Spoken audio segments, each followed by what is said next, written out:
Oi, anjinhos! Adivinha de que aula? Sociologia. Pensaram que eu ia ficar de fora, é? Claro que não. Para quem não me conhece, eu sou a professora Fabrícia.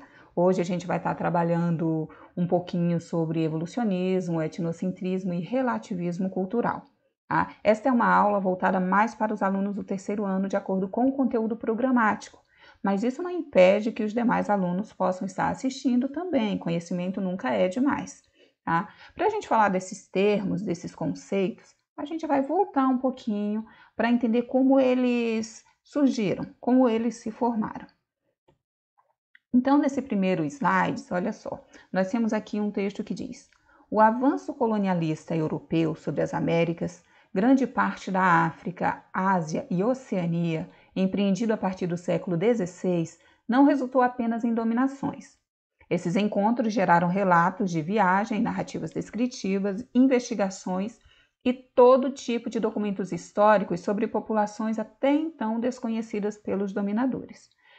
O que a gente está percebendo? Olha só o século XVI. Aí a gente vai lembrar as aulas de história agora, né? Século XVI, século XV. Isso nos traz justamente o que? Quando ele fala em avanço colonialista.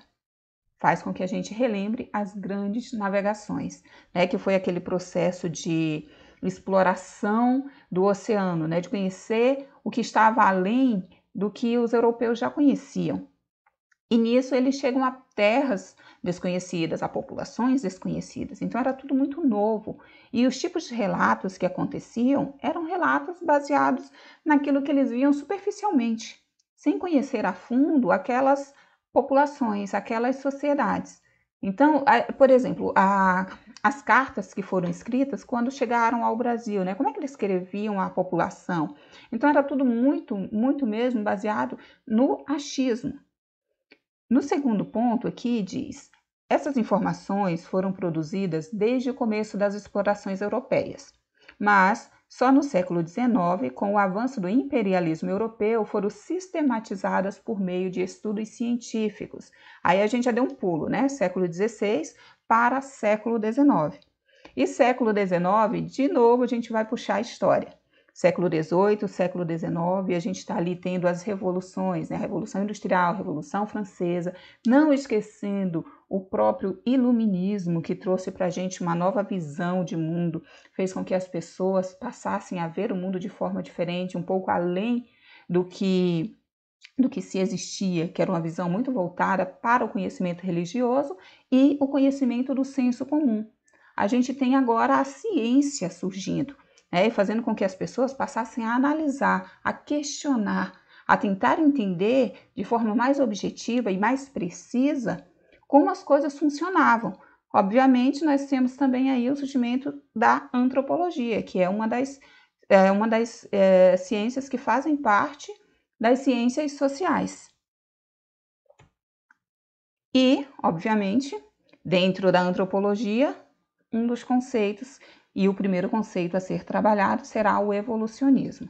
Tá? Evolucionismo, a gente vai lembrar, poxa, evolucionismo não é coisa do Darwin, sim, mas esse é um outro evolucionismo. Tá? Aqui a gente vai estar falando um pouco do evolucionismo social, que tem a ver, porque os teóricos que deram início, eles pensaram sim nessa questão que o Darwin trazia de evolucionismo biológico, tá? Então a gente tem evolucionismo social, é uma teoria onde as sociedades são julgadas pelo seu nível de progresso, de desenvolvimento.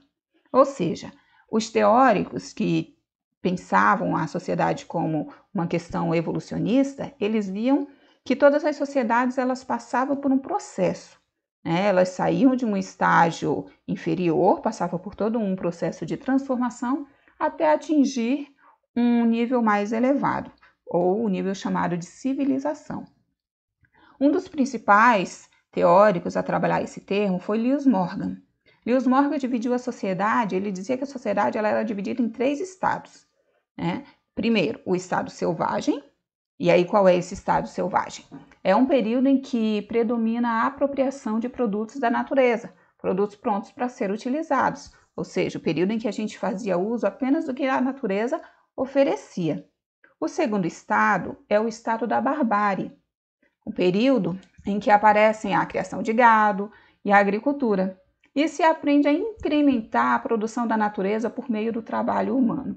Aí a gente já vê o ser humano, né, fazendo a sua participação no que se poderia aproveitar ali no meio em que ele vive.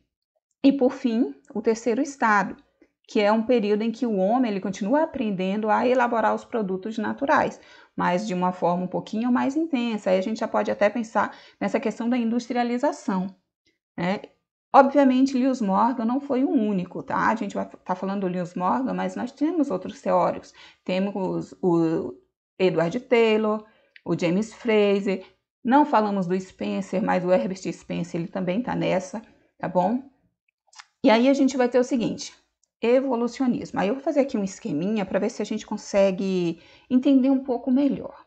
Eu acho que eu estou falando um pouquinho rápido, né? Eu vou tentar frear aqui a minha fala. Evolucionismo. O evolucionismo social considera a sociedade como um todo.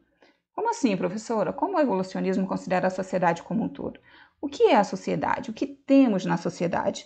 Né? Aí ele vai ver essa questão cultural.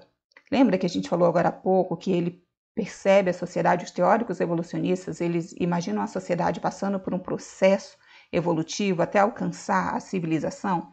Então, eles vão analisar ela como um todo a partir da sua cultura. Opa! Cultura. Mas afinal, o que é cultura?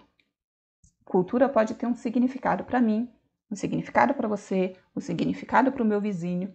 Então, vamos pegar a cultura a partir de uma visão mais científica, tá? Olha só, cultura é todo um complexo que envolve conhecimento, artes, valores, crenças, hábitos, leis. Tudo isso faz parte de uma sociedade. Nossa, professora, mas tem vestimentas, tem música, verdade, tá? Por isso mesmo a gente vai tentar focar em algo que a antropologia diz e que é bem básico e bem objetivo. O que é cultura? Cultura é tudo que o homem faz. Cultura é resultado da produção humana, tá? Então o evolucionismo ele vai pensar dessa forma, quer dizer, vai considerar um todo cultural. Ah, então essa evolução, ela é a transformação ao longo do tempo dos elementos culturais de uma sociedade, que de alguma forma afeta e muda as pessoas. Vamos pensar aí os valores? Os valores que nós temos hoje são os mesmos valores que os nossos pais tinham, que os nossos avós tinham? Não, né? A cultura ela não é estática, as coisas mudam. Elas mudam à medida que surge uma necessidade, à medida que cada geração percebe essa necessidade. Mas não podemos esquecer, as sociedades elas não possuem as mesmas necessidades ou buscas por mudanças culturais. Como assim, professora? Sociedade industrial, né? A sociedade industrial, obviamente, ela está o tempo todo tentando evoluir, tentando buscar novas técnicas, buscar novas tecnologias. Mas o trabalho, vou pegar o trabalho na sociedade industrial, é de uma forma, a gente está sempre precisando se aperfeiçoar, a forma como vamos trabalhar, o horário de entrada, o horário de saída, né? A divisão do trabalho, quem faz o quê, dentro de uma sociedade industrial, é totalmente diferente ou bem diferente do trabalho numa sociedade tribal. Quantas horas nós trabalhamos numa sociedade industrial? Quantas horas se trabalha numa sociedade tribal? São as mesmas? Não. Há necessidade de ser as mesmas? Também não. Então, há diferenças. Cada sociedade ela vai evoluir de acordo com as necessidades que surgem. Tá? E é interessante a gente parar um pouquinho, dar uma respirada, e vou aproveitar para fazer isso também, respirar, que eu já estou me empolgando aqui, né? A gente não pode utilizar o termo evolucionismo para supervalorizar uma cultura em detrimento de outras. Falei agora há pouco, sociedade industrial, sociedade tribal.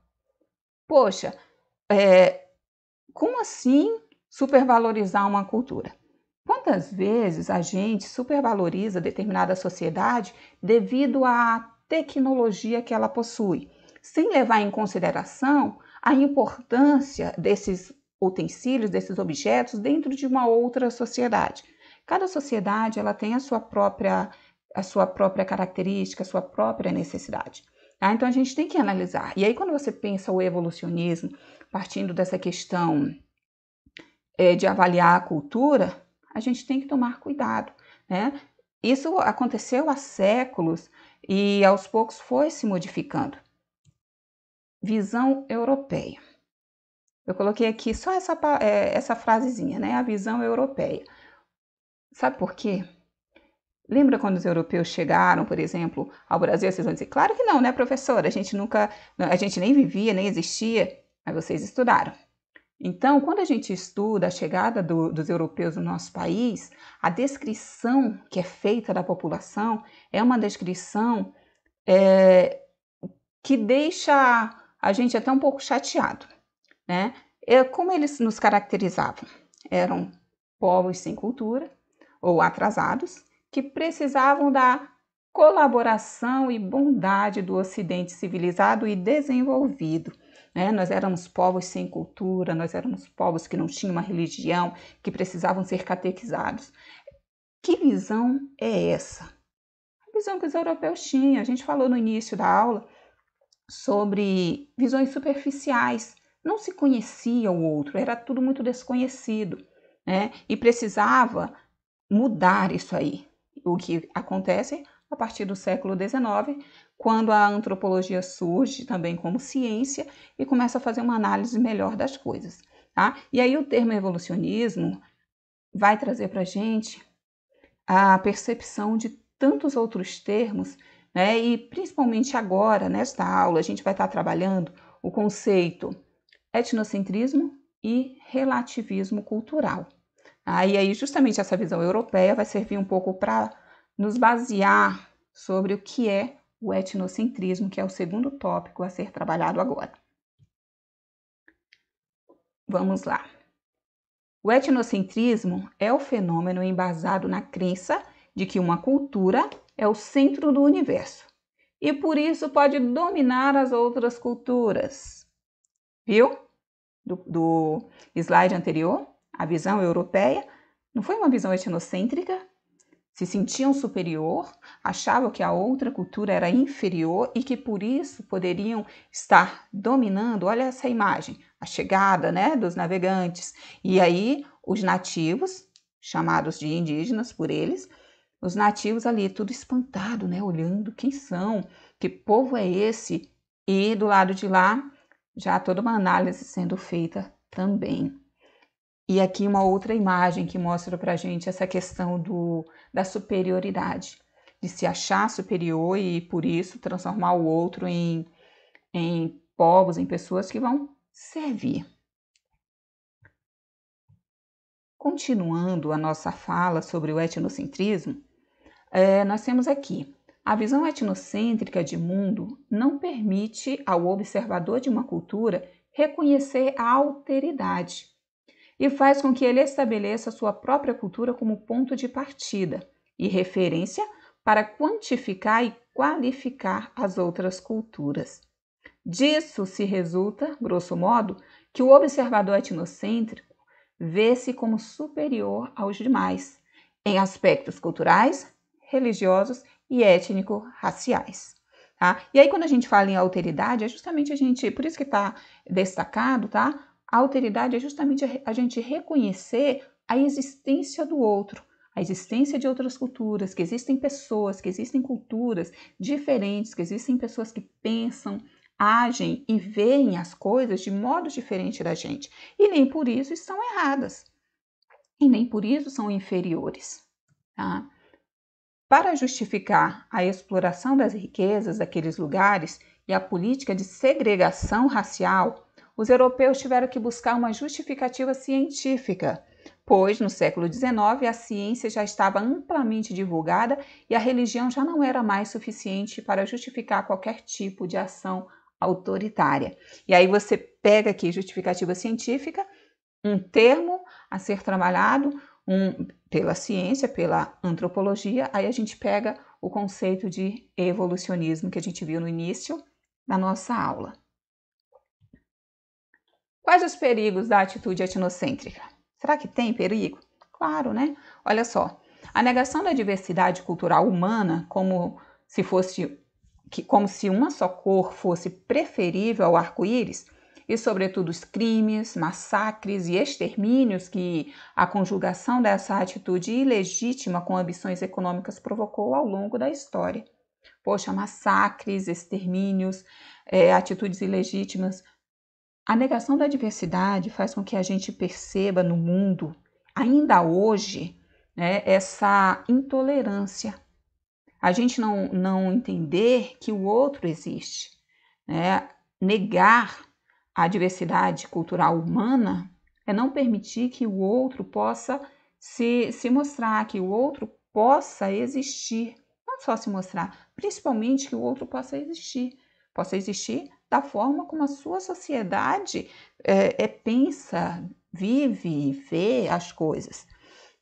Quantos conflitos poderiam ser evitados, né, se nós tivéssemos essa visão da alteridade que existe?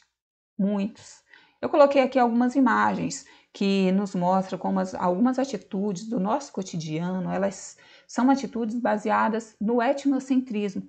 A forma como a gente critica no sentido de achar que está errado a religião dos outros, né? A expressão religiosa do outro. A gente aponta dedo, a gente diz, a minha religião é a certa.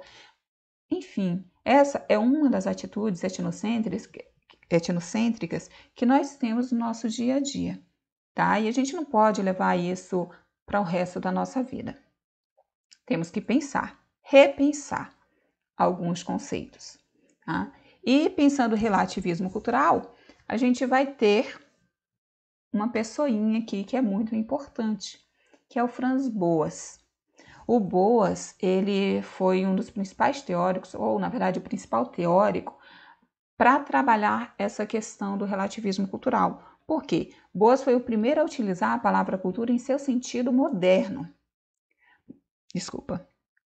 Professora, e qual é o sentido moderno?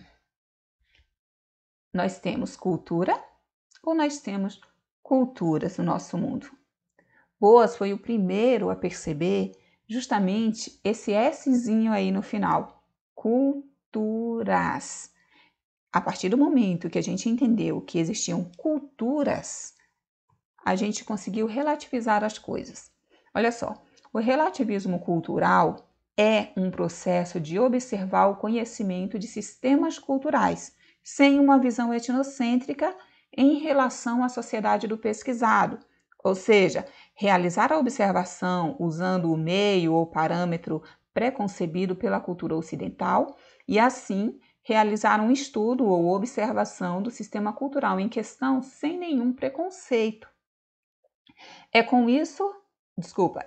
Com isso, realizar a avaliação sem privilegiar os valores de um só ponto de vista e estruturar o corpo social a partir de suas próprias características. As culturas estudadas adquirem, assim, seus próprios sistemas de valores e sua própria integridade cultural. Então, é tudo muito relativo. Quantas vezes a gente fala assim, mas é relativo, né? Depende de quem, depende de onde, depende disso. Relativismo cultural é bem isso. As situações, né? As expressões, os sistemas simbólicos, todos têm um significado dentro da sociedade em que ele existe. Eu estou lembrando aqui do Malinowski, porque ele fala do quão importante é cada sistema simbólico dentro da sua própria sociedade, que às vezes ele é vital para aquela sociedade. E isso é levar em consideração o outro, né? É relativizar as coisas, é entender o relativismo cultural. Cada sociedade tem a sua importância, cada sociedade tem a sua própria maneira de compreender, de viver as coisas. Coloquei algumas imagens aqui de vestimentas, de adornos. Olha só, o mundo rural, o mundo urbano, são mundos diferentes. A gente percebe uma diversidade, olha a culinária, né? Alimentos das mais diversas formas. E a gente critica, às vezes, o alimento do outro, a gente fala que o alimento do outro não é legal, não sei o quê, e a gente esquece de olhar com um olhar estranho para nossa alimentação. A gente não olha com o olhar do outro, né? A gente não olha com um olhar exótico. O nosso olhar é sempre familiar, baseado naquilo que eu conheço.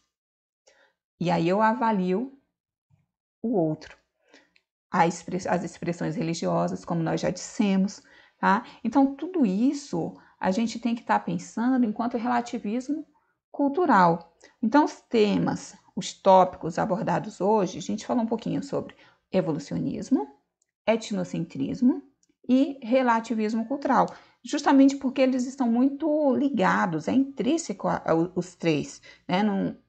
Não tem como falar de um sem já avançar para falar do outro. Olha essa última imagem que eu coloco aqui, tá? Sobre a diversidade que a gente encontra. É demais, é muito. Então, quando falamos nos conflitos, quando falamos na forma de ver o outro, tudo se baseia justamente nisso, em entender a alteridade existente, tá?